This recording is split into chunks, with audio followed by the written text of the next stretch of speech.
Your money, your future, both could be on the line, and most people have no idea.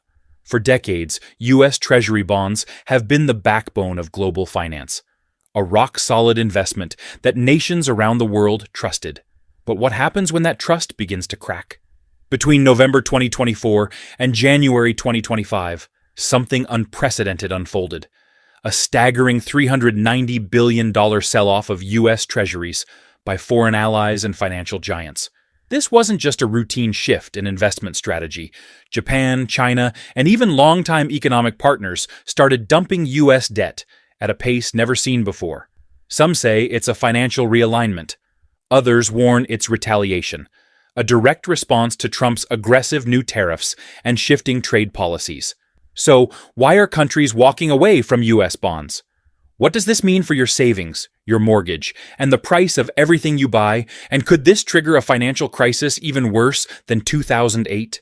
Stay with me, because by the end of this video, you'll understand why this could be the most dangerous economic shift of the decade. You need to know the key figures driving this seismic shift. Brazil led the charge by reducing its holdings by approximately $55.9 billion. Ireland, a crucial financial hub for multinational corporations, wasn't far behind, cutting its exposure by $42 billion. The Cayman Islands followed with a reduction of $41.2 billion, and Canada wasn't spared either, letting go of $37 billion in U.S. debt. Even Norway and India played significant roles, selling $35.6 billion and $34.9 billion respectively. Perhaps most intriguingly, even the two largest holders, Japan and China, each trimmed their positions by $7.8 billion. These numbers are not just digits. They signal a broader, coordinated move by international investors to rebalance portfolios in a climate of rising U.S. interest rates and geopolitical uncertainties. You might ask, why now? The answer lies in a perfect storm of factors. With U.S. interest rates climbing, older bonds with lower yields have become less attractive. This high-rate environment, coupled with global currency volatility and heightened geopolitical risk, especially in the wake of the Russia-Ukraine conflict and simmering U.S.-China tensions, has spurred many countries to re-examine their reliance on U.S. assets. It's as if investors suddenly decided, I'm not comfortable parking my money in a system that might turn against me. And when you think about it, if you were in their shoes, wouldn't you want to diversify your investments too? Now, let's get personal and really break down the numbers that are shaking up the market. Because when these figures shift, it affects your financial landscape too. You've probably heard that countries like China and Japan hold vast amounts of U.S. debt. But here's where it gets interesting. Between November 2024 and January 2025, a global sell-off resulted in nearly $390 billion of U.S. Treasury securities being unloaded. This wasn't an isolated incident. It was a coordinated move by multiple financial players around the world. Imagine for a moment that you're watching your investments, and suddenly you see massive institutions realign their portfolios. Brazil, for example, led the charge by reducing its holdings by about $55.9 billion. That's a staggering figure. If you were keeping score, it's like watching a heavyweight pull back from a risky bet. Not far behind, Ireland, a major financial hub, cut its exposure by $42 billion. And then there's the Cayman Islands, which trimmed their U.S. Treasury assets by $41.2 billion. Even Canada, with its traditionally strong economic ties to the U.S., sold off around $37 billion. But it doesn't stop there. Other key players joined in this sell-off. Norway reduced its holdings by $35.6 billion. India wasn't far off, pulling back by $34.9 billion. Even the two largest holders on the global stage, Japan and China, each reduced their positions by $7.8 billion. In addition, countries such as Belgium, Switzerland, Luxembourg, and Hong Kong also made significant cuts by $10.5 billion, $8.3 billion, $7.9 billion, and $7.4 billion respectively. France and Germany contributed more modest reductions, with France selling off $2.8 billion and Germany by $0.5 billion, while Taiwan trimmed its holdings by $5.4 billion. First, consider the current high interest rate environment in the United States. When interest rates rise, the older bonds, which lock in lower yields, suddenly become far less attractive. It's like holding onto a savings account with a very low rate, while the market offers better returns elsewhere. This dynamic forces even cautious investors to rethink their positions. Second, the strength of the US dollar and global currency volatility have pushed many central banks and sovereign funds to manage their currency risks more aggressively. If you're sitting on a pile of US dollars, you want to ensure that your investments are working at the best possible rate, rather than being tied up in assets that might underperform. Third, and perhaps most importantly for you as an observer, is the impact of geopolitical risk. The lingering effects of the Russia-Ukraine conflict, combined with escalating tensions between the US and China, have left investors questioning the long-term stability of US debt. When uncertainty looms, even historically safe investments can begin to lose their shine. There's also a political twist that you need to be aware of. The sell-off coincided with the return of Donald Trump to the political arena, a move that many see as a signal of potential policy shifts. Trump's America First agenda, known for its aggressive tariffs and unilateral economic tactics, has raised concerns. Many foreign governments and financial institutions now fear that his unpredictable policies could destabilize the fiscal framework that underpins these investments. When Trump re-entered the spotlight in January 2025, he brought back his trademark America First agenda.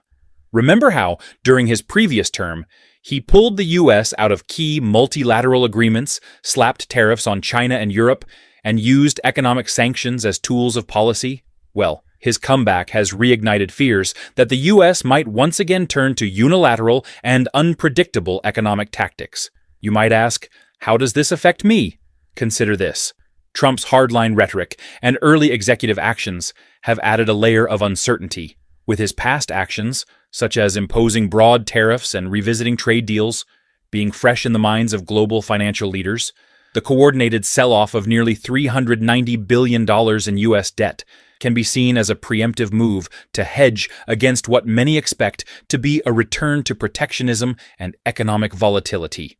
In today's high-interest rate environment, older bonds with lower yields are losing their charm, pushing these institutions to shift toward alternatives like gold, euros, or even renminbi.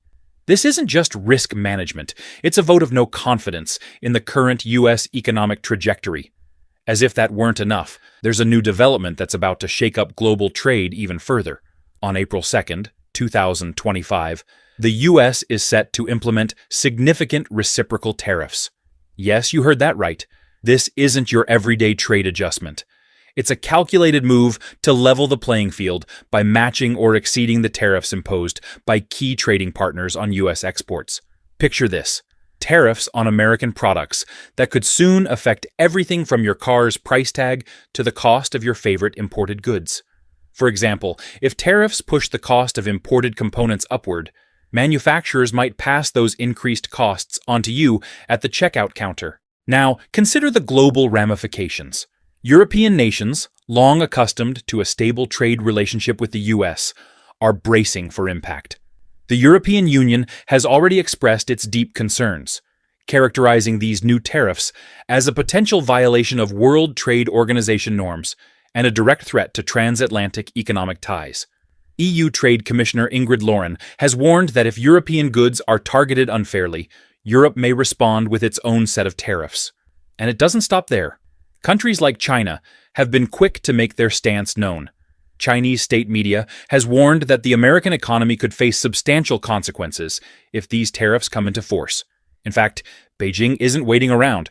They've already rolled out punitive tariffs on U.S. agricultural exports, targeting high-stakes commodities such as soybeans, pork, and dairy products. This tit-for-tat scenario sets the stage for a potential multi-front trade conflict, one that could have far-reaching consequences for global supply chains and, ultimately, for your own economic well-being. Meanwhile, Canada, a nation with a deep, intertwined economic relationship with the U.S., has launched a public consultation on additional counter-tariffs targeting roughly $125 billion in U.S. goods. This isn't just bureaucratic talk. Research shows that eliminating internal trade barriers within Canada could lower costs by up to 15% and boost economic performance by 4% to 8%.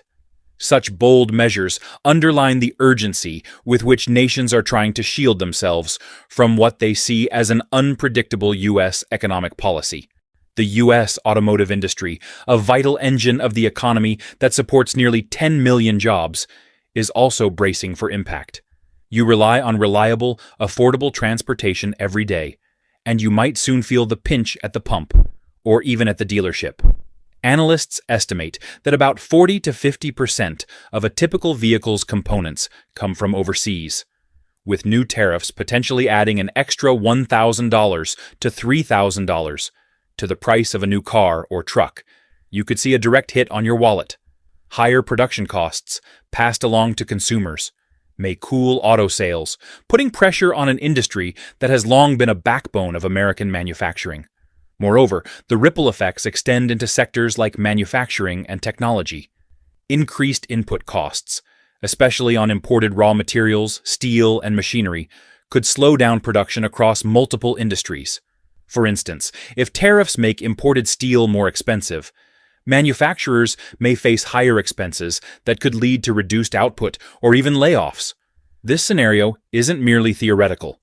It's already raising concerns among industry leaders and economists, who warn that such cost pressures could eventually slow economic growth and wage increases for everyday workers like you. Retail and consumer goods aren't immune either. Tariffs on imported components could trigger a chain reaction, increasing prices on everyday items, from electronics to clothing, and fueling inflationary pressures already intensified by a high interest rate environment.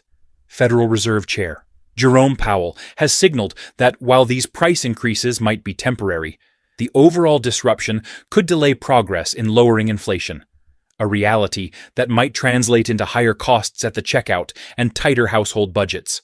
If you're planning a major purchase or even everyday spending, this atmosphere of unpredictability might make you pause and reassess your financial decisions. The ongoing trade tensions could force U.S. companies to look for alternative markets or diversify their supply chains, potentially leading to a longer-term restructuring of the global economy. While such shifts might create new opportunities down the line, they also come with a period of adjustment, one that could be bumpy for workers, businesses, and consumers alike. For you, these international and domestic moves could manifest in various ways. Increased consumer prices, as manufacturers face higher costs for imported components, whether it's for your vehicle, electronics, or everyday consumer goods. You might see these costs passed directly to your wallet. Market volatility. With industries like agriculture, automotive, and technology at risk of disruption, market uncertainty could lead to fluctuations in investment values that affect your savings and retirement funds. Job market shifts. Industries closely linked to global supply chains may need to restructure, potentially impacting job stability, especially in regions heavily reliant on manufacturing or export-oriented sectors. Looking ahead, the global community is at a crossroads. The decisions made in the coming months, whether it's about implementing new tariffs, rebalancing foreign exchange reserves, or adjusting trade policies, will shape not only the trajectory of the U.S. economy, but also the stability of the global financial system. Before we wrap up, I want to hear from you. How do you think these shifts in Treasury holdings and the implementation of retaliatory tariffs will affect your personal financial outlook? Drop your thoughts in the comments below. Your perspective is important, and it could spark a broader conversation on how to navigate these turbulent times.